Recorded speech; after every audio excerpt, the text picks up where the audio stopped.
we've been around for 5 years. There are about 700 members, and I would say over half of those are very active. Some people are so active that they use time bank services many times a week. In our time bank, you don't exchange one-on-one with another person. If I would help you in stacking woods for 2 hours, I would have 2 time banking credits, and then I could look to any of our other 700 members and get a service for those 2 hours, for those 2 credits. I would say that there's currently probably 1,000 services right now. Cooking, massage, alterations, rides are definitely a big service. Aromatherapy, flower essences, taking your recycling to the dumpster, artwork, bookcases, weatherization, tarot card reading, bike repair. If you need iPhone tutoring, someone can sit with you and help you with that. This is something I started doing maybe 6 months ago, offering to help people with set up their computers and set up their email, things like that. It sounded really boring, like, oh, you're going to set up an email account. I mean, this is something I've done 100 times. It's not it. But what makes it exciting is the other person.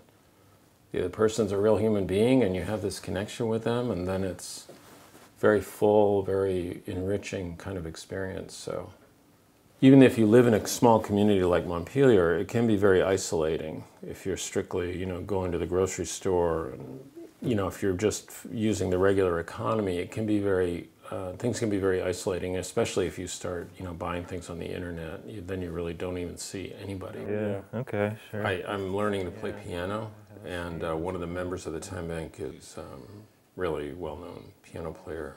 Like that? The parallel. So you wouldn't use the pinky. Oh. So you could use the pinky on the C, and then the... I've been partially blind for a long time through an eye disease, and I'm not able to drive. And it's difficult to do public transportation in a time-efficient way, particularly for food shopping.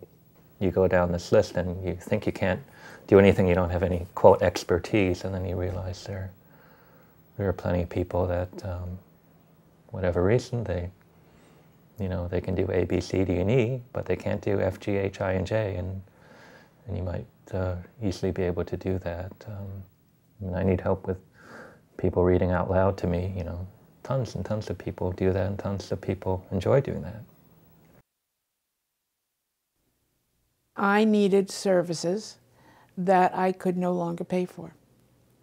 And that's housekeeping and shoveling snow, help in the garden in the summertime. I've also used my hours for some frivolous things like a massage, facial, decadent chocolate cakes. In turn, have built up my hours by tabling, and that's really public relations work for Onion River Exchange. And I go to the farmers markets and to our local cooperative grocery and set up a table on Saturdays and talk to people about Onion River Exchange and give out brochures and have them sign up for our free newsletter. Most people don't want a table. Most people don't want to talk to the public. But that is something I know I can do, and I do it well. Exchanging time for time. Through the Time Bank, I offer workshops on how to make herbal medicines, menstrual health, sexual health. Someone will look through the listings, and if it's something they're interested in, they show up to my workshop and they just let me know that they're a member of the Time Bank, and later on I record that they came, and I get an hour-and-a-half credit. So they may have earned that from knitting something for someone, making a cake, driving someone to the airport, and then I get that time that I can use for whatever I want. I think that's the beauty of the Time Bank, is that you can find this wide variety of people and skills.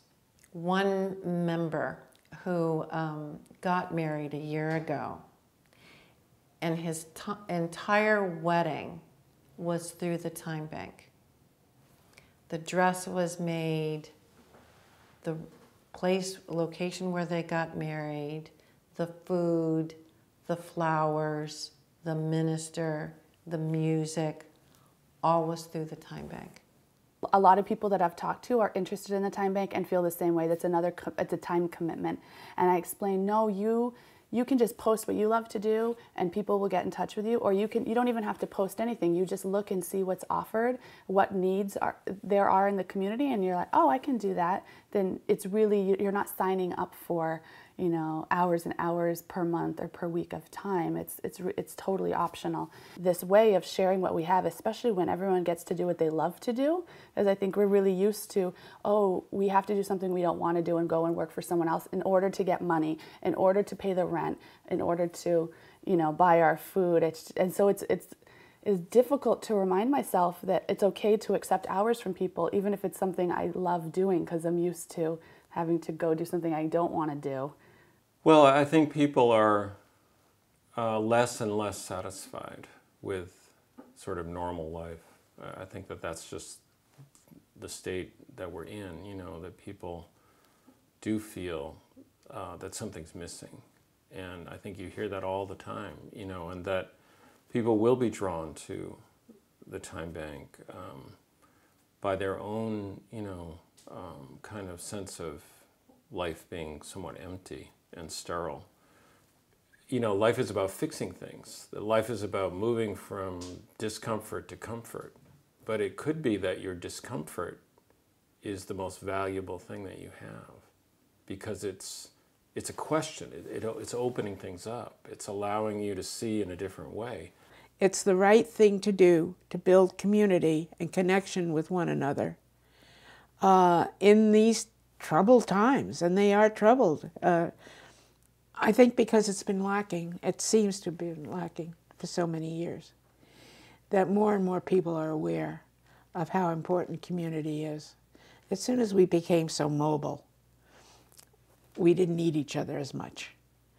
And now it's being recognized that we do, and we depend on each other